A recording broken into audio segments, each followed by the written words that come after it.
Corona virus R COVID-19 লৈ বিশ্বজুৰি যে মহামাৰীৰ যে ত্ৰাস এটো যুঁজিবৰ কাৰণে বিশ্বৰ বিভিন্ন দেশে আজি চেষ্টা চলাই আছে, মেডিকেল সায়েন্সে চেষ্টা চলাই আছে আৰু ভাৰততো ইয়াৰ যে পৰিমাণ 3374 লোকে এতিয়া পাইছে, 77 ইয়াৰে মৃত্যু হৈছে আৰু অসমত বৰ্তমানলৈকে 26 জন লোকৰ তাত কোভিড-19 যে পজিটিভ এটো পোৱা গৈছে।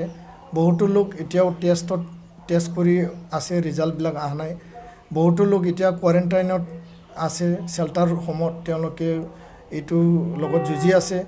তো আজি তাৰিখত নিখিল বড়ো ছাত্ৰ সন্থাৰ তৰফৰ পৰা আমি আপোনালোকক আহ্বান জনাব বিচাৰিছোঁ যে এই মহামাৰী বা কোভিড-19 লগত যুঁজিবৰ কাৰণে চৰকাৰে যিখিনি নীতি নিৰ্দেশনা জাৰি কৰিছে যে আমি সঘনাই হাত ধুব লাগে, চেনিটাইজ কৰিব লাগে, আমি 1 মিটাৰ বা 6 ফুট দূৰত্বত মেইনটেইন কৰি আমি থাকিব লাগে, আমি মাস্ক পিন্ধিব লাগে বা আমি নিজে ঘৰত থাকিব লাগে। লকডাউনৰ যি নিয়ম সেই নিয়মটো আমি মানি চলি নিজৰ জীৱন ৰক্ষা কৰিব লাগে, আনৰ জীৱনকো ৰক্ষা কৰিব লাগে।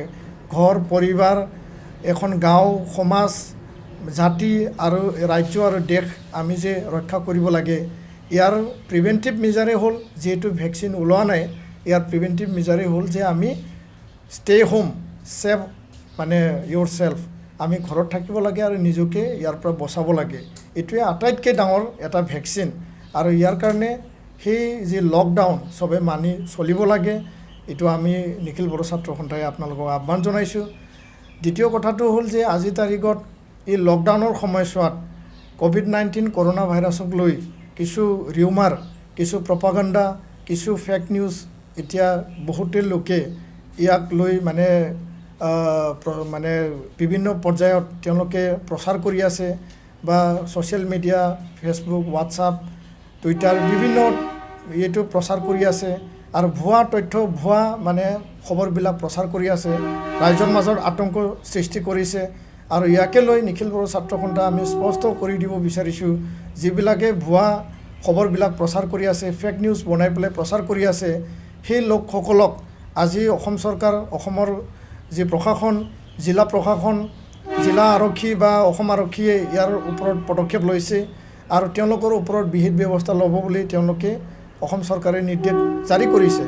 তো ইয়াৰ কাৰণে আজি তাৰিখত আমাৰ তাত বহুতো খবৰ আহিছে যে ছ'চিয়েল মিডিয়া, ফেচবুকত প্ৰচাৰ কৰিছে যে মানে আজি এটা মানে জাতি বা এটা সমাজক টাৰ্গেট কৰি পেলাই বহুতে লিখিছে যে মুছলমানসকল মানে নিজামুদ্দিনৰ পৰা এই ভাইৰাছটো লৈ আহিছে অসমত মানে এনেকুৱা এটা ভাইৰাছ, এতিয়া এইটো জাতি বা সম্প্ৰদায়ৰ পৰা দূৰত্ব থাকিব লাগে।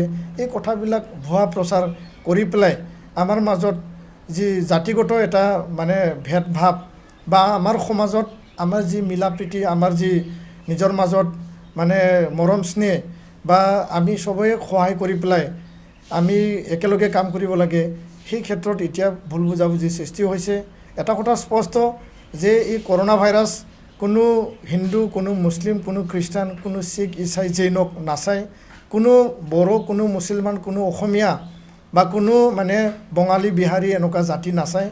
এই কোভিড-19 এটা অদৃশ্য শত্ৰু হয়, অদৃশ্য এটা শত্ৰুৰ লগত আমি যুঁজি আছোঁ, এইটো চাইলেণ্ট কিলাৰ হয়। তো ইয়াৰ কাৰণে আমি আজি তাৰিখত এই যে কোভিড-19 বা কৰোনা ভাইৰাছ ইয়াৰ লগত যুঁজিবৰ কাৰণে আমি সঁচা কথা লৈ পেলাই আমি আগবাঢ়িব লাগিব। কোনো এনেকুৱা আমাৰ মাজত ভুল বুজাবুজি যাতে সৃষ্টি নহয়, কোনো কাৰণত আমাৰ মাজত এই ভুল বুজাবুজি বা ফেক নিউজ, ভুৱা যিখিনি তথ্য বা ভুৱা যিখিনি ছ'চিয়েল মিডিয়া, ফেচবুকত ওলাইছে, ইয়াক লৈ যাতে আতংকিত নহয় আৰু আমাৰ মানে সহজ সৰল সাধাৰণ ৰাইজে ইয়াৰ বিশ্বাস কৰি পেলাই যাতে আমাৰ মাজত কোনো সংঘাত সৃষ্টি নহয়, তাকে আমি নিখিল বড়ো ছাত্ৰ সন্থাই আমি আহ্বান জনাইছোঁ। হয়, এইটো